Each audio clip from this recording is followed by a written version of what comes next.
बिस्मिल्लाहिर्रहमानिर्रहीम। अस्सलामुअलैकुम। I am Muhammad Dilawar and you are watching my YouTube channel ins.physics. I hope that by the grace of Allah Almighty everyone will be fine. Today we will discuss our first topic of chapter number 13, whose title is electric current. So the key points which we are going to discuss are: what is electric current, what is the definition of electric current, what is the mathematical equation of electric current, what is the unit of electric current in MKS and in CGS systems. So let's start. What is electric current? Electric current को discuss करने के लिए consider करें कि हमारे पास copper का बना हुआ एक रॉड मौजूद है. Since copper is a metal, copper is a conductor, तो इट मीन्स कि इस कंडक्टर के अंदर very large amount of charge particles जो कि एक्चुअली फ्री इलेक्ट्रॉन्स हैं वो मौजूद होंगे. और वो चार्ज पार्टिकल्स कौन कौन से हैं? Q1, Q2, Q3, Q4 and so on, n number of negative free electrons मौजूद हैं. अगर हम इस रॉड को एक बैटरी के साथ कनेक्ट कर दें तो इस रॉड की जो ये वाली साइड है ये हाई पोटेंशियल के ऊपर आ जाएगी क्योंकि बैटरी के पॉजिटिव टर्मिनल से कनेक्टेड है, और इसी रॉड की जो ये वाली साइड है ये लो पोटेंशियल के ऊपर आ जाएगी क्योंकि ये बैटरी के नेगेटिव टर्मिनल से कनेक्टेड है. सो क्या होगा? High potential to low potential एक इलेक्ट्रिक फील्ड जो है वो क्रिएट हो जाएगी, जिसको मैं यहाँ पर रेड वेक्टर से शो करवा रहा हूँ. अब हम चैप्टर नंबर 12 के अंदर ये स्टडी कर चुके हैं कि जब हम एक इलेक्ट्रिक फील्ड के अंदर किसी चार्ज पार्टिकल को प्लेस करते हैं तो वो इलेक्ट्रिक फील्ड उस चार्ज पार्टिकल के ऊपर certain amount of electrostatic force exert करती है. सो देखें यहाँ पर इस इलेक्ट्रिक फील्ड के अंदर हमारे ये चार्ज पार्टिकल्स जो कि फ्री इलेक्ट्रॉन्स हैं वो मौजूद हैं. तो ये इलेक्ट्रिक फील्ड इन फ्री इलेक्ट्रॉन्स के ऊपर एक नेट इलेक्ट्रोस्टैटिक फोर्स एक्ट करवाएगी. किस डायरेक्शन में एक्ट करेगी?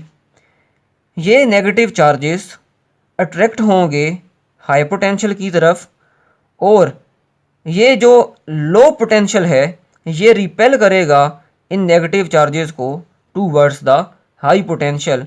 सो हमारे इन फ्री इलेक्ट्रॉन्स के ऊपर एक net electrostatic force from low potential to high potential act करना शुरू कर देगी, और हमारे चार्जेस कुछ इस तरह से एंटी क्लॉकवाइज डायरेक्शन में हमारे इस सर्किट के अंदर फ्लो करना शुरू कर देंगे. And when charges move then they form electric current.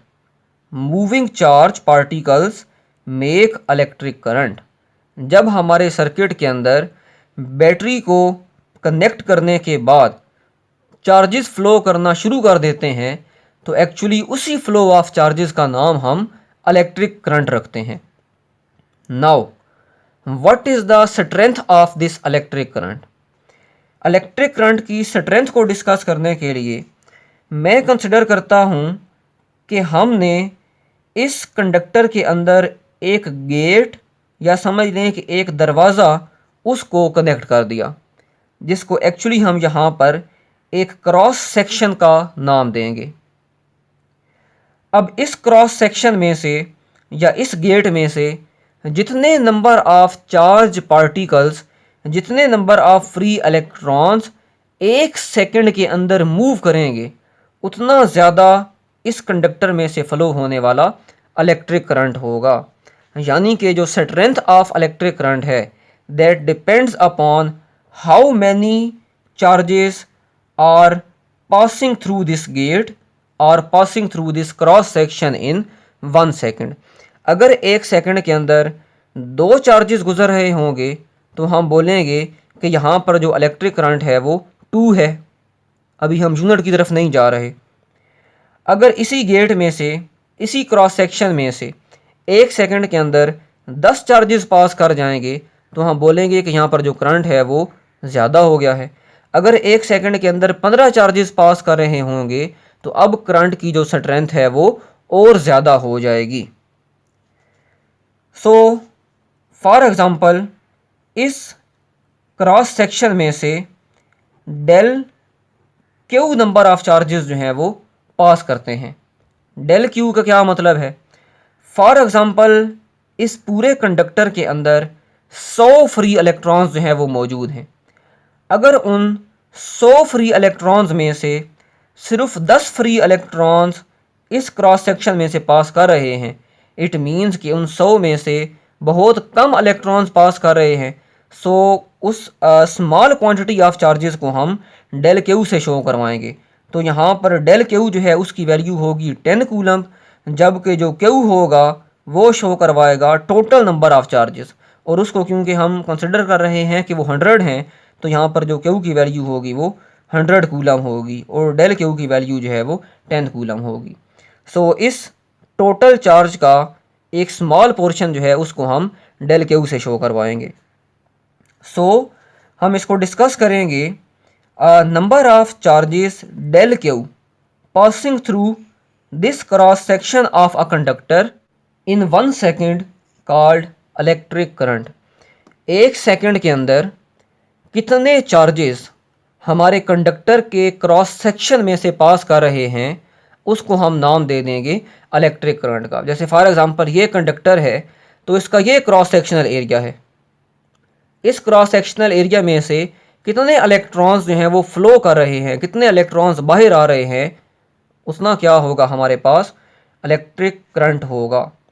So electric current को हम मैथमेटिकली डिफाइन करते हैं I equals del q divided by del t. Del t time के अंदर कितने चार्जेस हमारे कंडक्टर के क्रॉस सेक्शनल एरिया में से गुजर रहे हैं, that is called electric current. और अगर मेरे पास टाइम 1 सेकेंड हो तो मेरे पास जो इलेक्ट्रिक करंट है वो एक्चुअली किसकी इक्वल आ जाएगा, नंबर ऑफ चार्जेस के ही बराबर आ जाएगा। तो यहीं पर हम इलेक्ट्रिक करंट की एक और डेफिनेशन को लिख सकते हैं। The rate of flow of charges in a circuit is defined as electric current. अब करंट एक स्केलर क्वांटिटी है या वेक्टर क्वांटिटी है? तो याद रखिएगा करंट एक वेक्टर क्वांटिटी नहीं है बल्कि करंट एक स्केलर क्वांटिटी है। करंट का यूनिट क्या होगा? अगर तो हम MKS सिस्टम के अंदर मौजूद हैं, MKS का मतलब क्या है? मीटर किलोग्राम सेकंड, यानी कि हम लेंथ को मीटर में, मैस को किलोग्राम में और टाइम को सेकंड में मेजर करते हैं MKS सिस्टम के अंदर, या जिसको हम सिस्टम इंटरनेशनल के नाम से भी जानते हैं। इस सिस्टम के अंदर जो करंट का यूनिट होगा दैट इज़ एम्पेयर। एम्पेयर को हम सिंबल कैपिटल A से रिप्रेजेंट करेंगे and that is the base unit of electric current in the system international. और ये एम्पेयर जो यूनिट है ये नाम एक फ्रेंच मैथमेटिशियन और फिजिस्ट जिनका नाम था एंड्रे मैरी एम्पेयर, उनके नाम पर करंट के यूनिट को रखा गया। और इन्हीं साइंटिस्ट को, इन्हीं फिजिस्ट को फादर ऑफ इलेक्ट्रोडायनेमिक्स भी माना जाता है।